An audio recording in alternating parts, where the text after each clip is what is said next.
What is up, guys? The new Bonnie here, and today I'm going to be explaining to you everything that I know about pendulums. Cue the intro!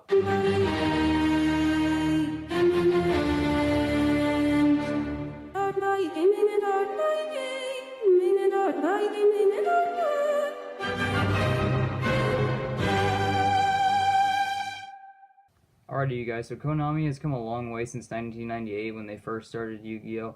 And in anything in life, you're always going to see that something eventually has to change, or that something new is going to be added to another thing. And this, unfortunately, is one of those changes. So today I'm going to be explaining to you guys how to pendulum summon, how do you use pendulums, and what are they useful for. So first off, let's go over the physical aspects of the card. So this is exactly what a pendulum card looks like. Now, as you can see here, they're a little bit different from monster cards because they have a green box around here. They still have the name, the levels, the picture, and everything else. But going over this physically, within this green box you can see there are two boxes. Now, the two boxes are, for the top one is a pendulum effect when you put it in the pendulum zone, and the bottom one is a monster effect when you summon it as a monster.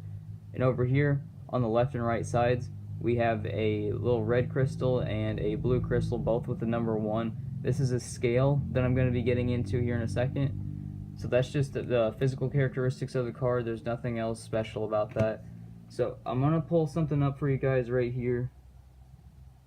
Alright, so what I'm pulling up is just a standard playmat, and we're going to be focusing on these areas today. We're only going to be focusing on the monster zone, the pendulum zone, and the extra deck. There's nothing else that we need to focus on, so I'm going to go ahead and cross these out for you guys. Just focus on these few zones today. The first thing I'm going to be explaining to you guys is the scale and how it works. So how the scale works, I'll just pick up two cards right here. You can see that these are where the little crystals are, that's the scale. You can see that one has a 1 and the other is 8. What you do is you summon these cards in your pendulum zone, and these, when they're in the pendulum zone, are counted as spell cards instead of monster cards. These cards can be counted as either monster or spell cards depending on where they're at on the playmat. So when you have them in the scale zone, you can see from levels 1 to 8, I don't know why they didn't just make it to where you can summon 1 through 8, but the way that this scale works is special summoning. So in your 5 monster zones, you can special summon any number of monsters that you want that are between the levels that are on that scale.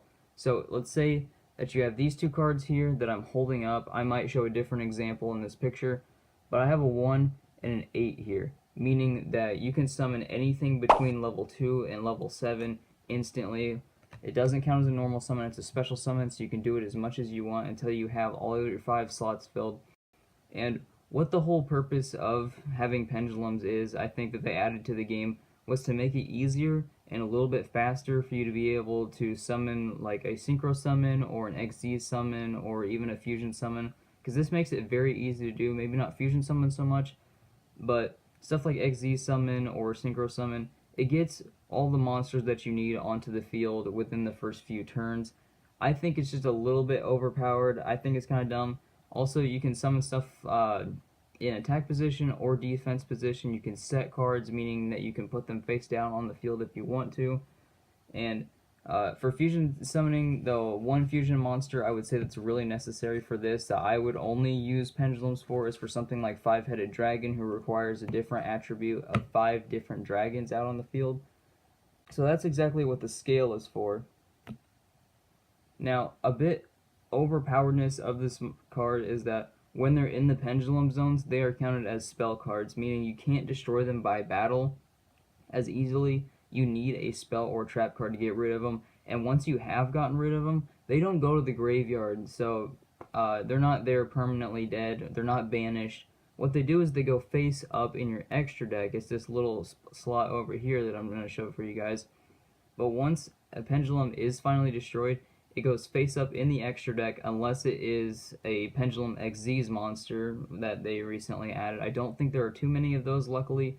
But once they go face up in the extra deck, you are allowed to summon them at any time.